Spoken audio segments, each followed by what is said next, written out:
সবাই কেমন আছো? আশা করি সবাই ভালো আছো। এই দেখো আজকে আমরা এসেছি মায়াপুরে। এখন এখানে খুব জোরে বৃষ্টি পড়ছে। এই যে আমাদের অবস্থা, সবাই এখন ভিজে কাক হয়ে গেছে। দেখো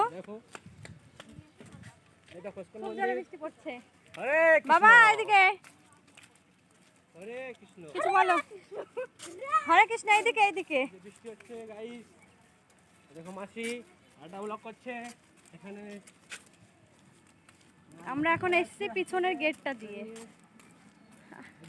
বৃষ্টি পড়ছে, আকাশটা ভালো না, ভালো না, ভিজেই গেলাম আমরা। দেখো ছাতা এনেছে একটা, ওই একটা ছাতা, কি করবো জানি না।